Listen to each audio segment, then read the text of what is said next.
Bismillahirrahmanirrahim. Alhamdulillah wassalatu wassalamu ala Rasulillah Sayyidina Muhammad ibn Abdullah wa ala alihi wa sahbihi wa man walah. Amma ba'du, fala hawla wala quwata illa billah.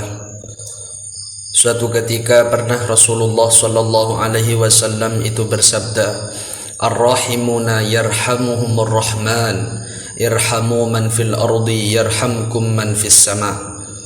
Kata beliau, orang-orang yang penyayang itu akan disayangi oleh Allah yang Maha Penyayang.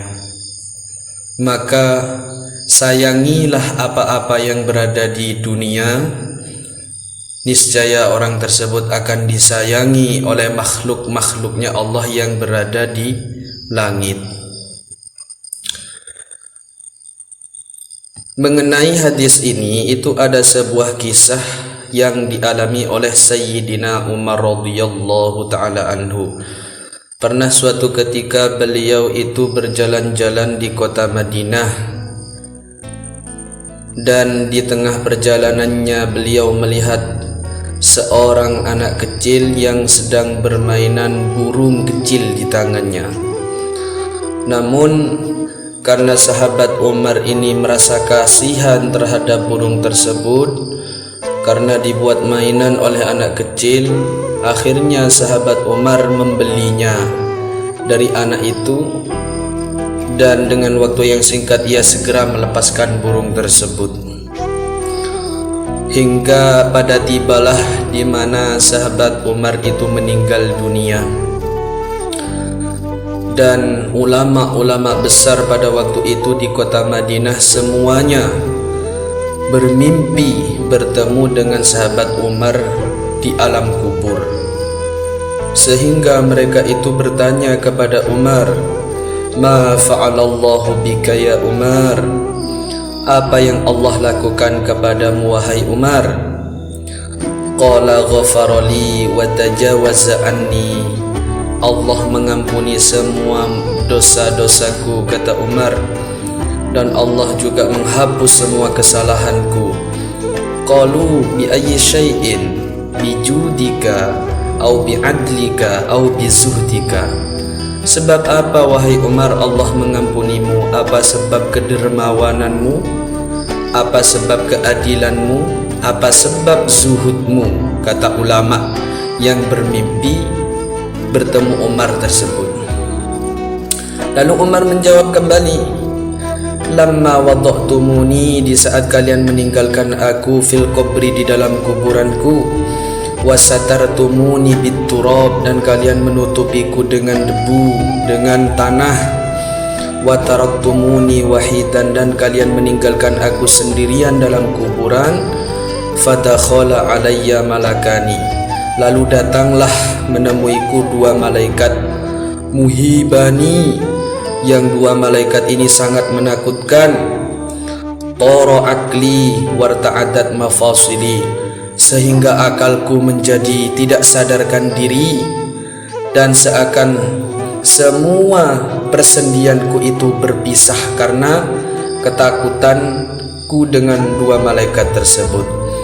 Wa akhodani wa ajlasani, lalu dua malaikat tersebut memegangku dan mendudukkanku. Wa arada ayyas alani, dan dua malaikat tersebut hendak menanyaiku, kata sahabat Umar. Fasami'tu nidaan minal hatif, lalu di saat malaikat itu hendak menanyaiku, aku mendengar suara tanpa bentuk yang berbunyi gini, kata Umar, "Utruka abdi, tinggalkanlah itu hambaku, wala tukhawwifahu, dan janganlah kalian wahai dua malaikat menakut-nakutinya, fa inni rahimtuhu, karena aku sangat menyayanginya." Itu diucapkan oleh suara yang tanpa rupa itu. Wa tajawaztu anhu, dan aku telah memaafkannya. Li'annahu, karena dia, yaitu Umar, rahima usfuran fid dunya, karena dia Umar itu menyayangi sebuah burung kecil semasa di dunia. Farahimtuhu fil uqbah, maka aku menyayanginya, dia menyayangi Umar sesaat setelah meninggal dunia. Dari cerita ini, dari kisah ini, itu dapat disimpulkan bahwa kebaikan sekecil apapun itu jangan pernah diremehkan, karena kita tidak pernah tahu penyebab apa yang mampu kelak menjadikan kita masuk surganya Allah Subhanahu wa ta'ala, itu tidak ada yang tahu. Bahkan pernah suatu ketika Syekhuna Maimun Zubair itu berkata gini, ketika kamu melihat semut sedang berjalan di pinggir gelas yang terdapat airnya, maka ambillah dan letakkanlah di tempat yang aman, karena bisa jadi itu penyebab kamu mendapati ridhonya Allah dan dimasukkan ke surganya Allah Subhanahu wa ta'ala. Jadi intinya tidak pernah ada di dunia ini kebaikan sekecil apapun yang tersia-sia, karena Allah Subhanahu wa ta'ala sudah berfirman, innallaha la yudhi'u ajral muhsinin, yang artinya adalah Allah tidak pernah menyia-nyiakan kebaikan orang yang berbuat baik sekecil apapun itu.